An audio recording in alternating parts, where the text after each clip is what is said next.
Hello everybody, I'm DD2 Gamer and welcome back to another episode of Terraria.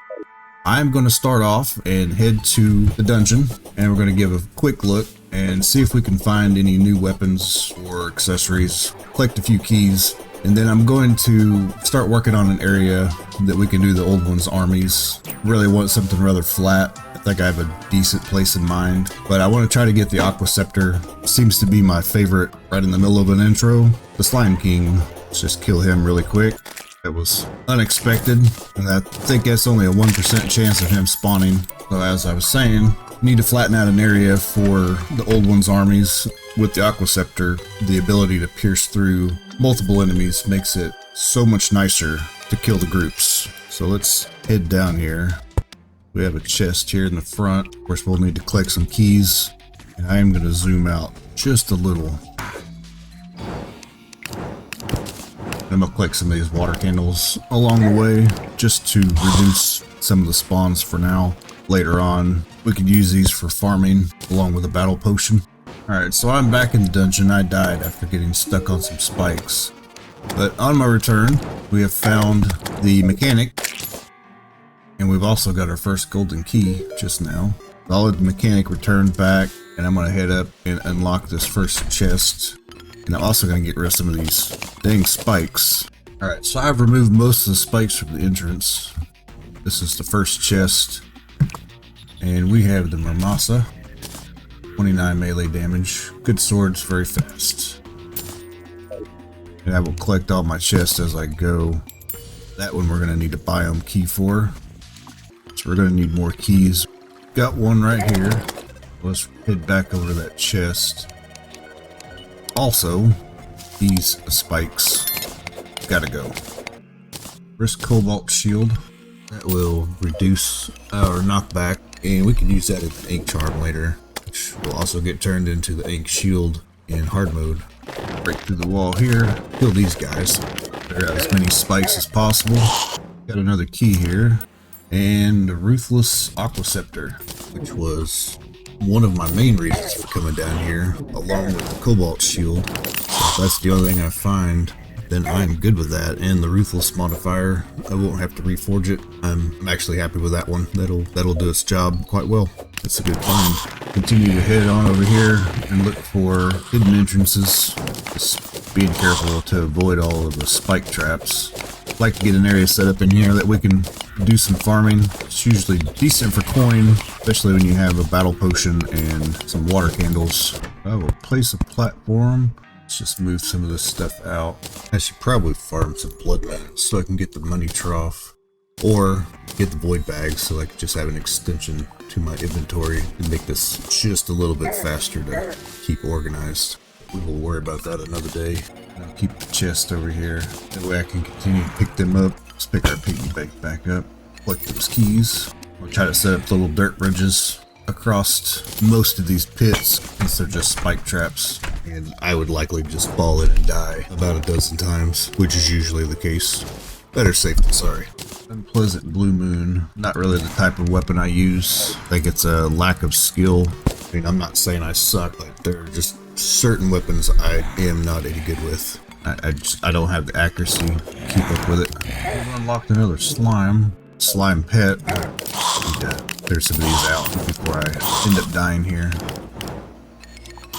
There's a ridiculous amount of spawns in this room.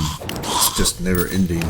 There's got to be a water candle somewhere close by that I can't see, but I want to grab what's in this chest. And also, there's a heart statue up there, which we can use in the arena later, because we'll be able to hook that up to a timer that we can buy from the mechanic. Just trying to open up the general sense of how big this dungeon actually is, make it at least somewhat safe to farm in it. Alright, so I made some space in the inventory to continue on trying to clear some of this out. Check the map. We've still got some unexplored areas off to the right. I think I've uncovered a large majority of it. I'm going to head out of here. I'm going to clear out this inventory and start working on an arena for the old one's armies. Alright, so I'm back at the house. Got the inventory sorted out. I did walk away with 6 more golden keys, so that's 6 more chests that we can open. Plus I got the shadow keys. but I think I only need one since it's reusable. But we can head to the underworld another time to open some of those chests. So I'm just going to use this area underneath the platform here. It's mostly flat. It's going to need a little bit of work. I don't really remember the actual distance from the crystal to each portal. There should be enough room. And if we have to tweak it later, then we could do that. But it should require just minimal work to get this done. I'm going to dig this out. I will be right back. Okay, so we've got our area cleared out. It's nice and flat. I removed the lower platform. We can still access this one when needed, which we won't need right now. And I've already got what I need to summon this, so I'm going to go ahead and summon it. Take my buffs, and we'll see how many waves we can actually get through. I'm pretty confident we can finish it all the way to the end. This opens up our sentries that we can buy from the Tavern Keep if we can actually complete it all the way, which is mainly the purpose of me doing this one early before hard mode. That is really close to the house. I'm just going to run back and forth and continue to kill these as they come out in groups and collect all our medals as they show up in the middle. Hopefully we won't lose any of our NPCs in this process. So that left side needs to go down, needs to be dug out a little flatter. So we probably need to shift it over 30-40 blocks in total, but I think we can work with this.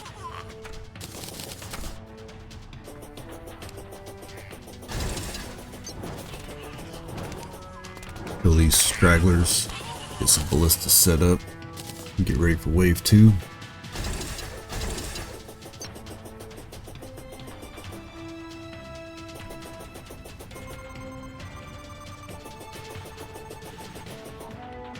Start the next round.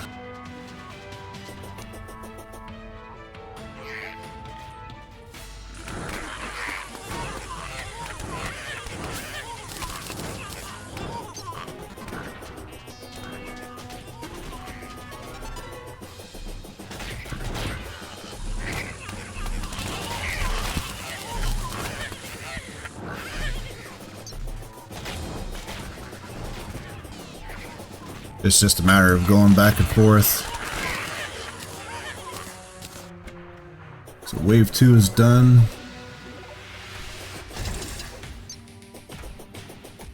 Drop one more there.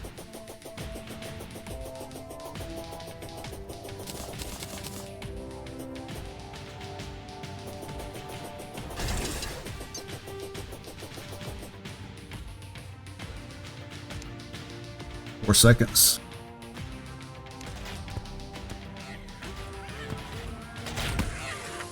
Looks like we're getting some help from the NPCs on this one.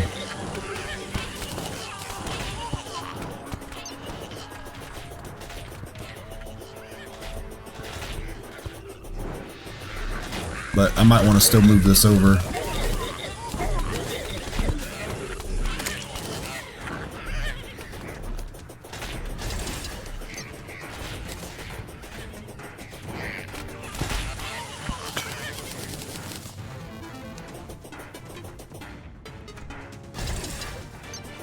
Set one more ballista.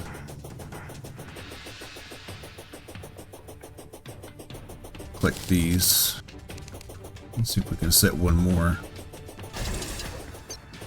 I think this was the one with the flyers that come out. Wyverns. Yeah, so I'm not seeing the boss in that lineup. So there should be a 5th wave.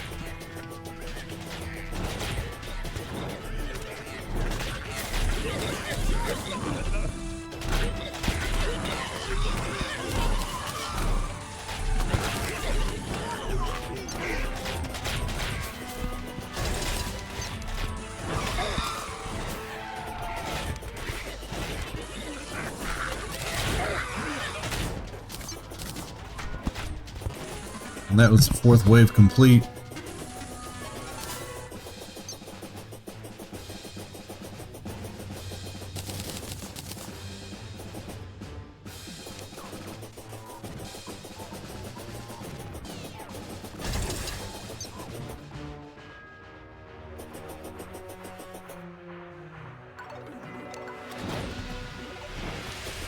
Fifth wave starting. The Dark Mage is the boss for this one.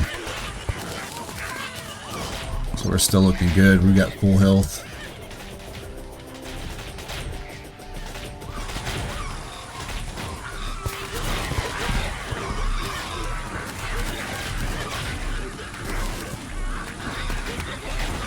knocking down her health.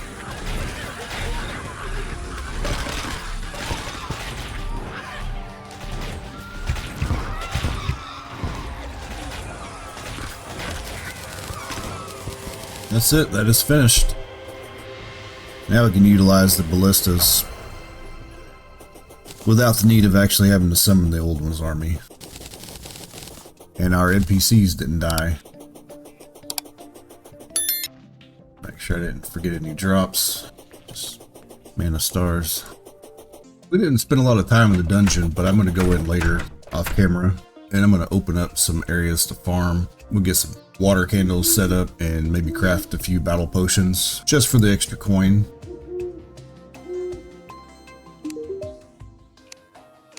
But I'm going to buy the rod from the mechanic and I'm going to go start some fishing quests because I've been avoiding that this entire playthrough. I'm not going to do most of the fishing on camera, but I will highlight any of the good catches that we get or quest fish. So I will be using enchanted night crawlers for most of it. There are some fish that we need for potion crafting. I know the endurance potion, it uses the armored cave fish. There's that dynamite fish. Got a trophy, some bait, and fishing potions. But we can only do one quest per day, so this is going to be a progression thing. It's going to take a while. We still have a lot to do. I think next episode we will start working our way back into the underworld and setting up a large bridge, at least half the map, so that we can start prepping for the Wall of Flesh battle right before we go into hard mode. So I'm going to go do some dungeon prep and I will be back in a little bit. I built the farm areas very close to the front right when we get in, and I brought one water candle just to increase the spawn rate. Let's utilize that here. Our piggy bank sit there. Got enough distance. We can move this campfire over, go down this way. And we'll use the candle to increase the spawn, but we can put it back in the chest once we've got enough stuff. I just use the chest for overflow. Our candle reaches all the way over. And since we've defeated the old one's army, we've got access to use the ballistas outside of the event, so that's just a little extra damage, and we can just run back and forth and collect our coins. Well, I didn't stay at the farm very long, but we picked up a tally counter and picked up a lot more golden keys. Not a lot of gold, but with the tally counter, we are able to save some space and create the REK 3000. Saves us a couple slots. But I think I'm going to wrap it up here. Thank you all for watching, and I'll see you in the next one.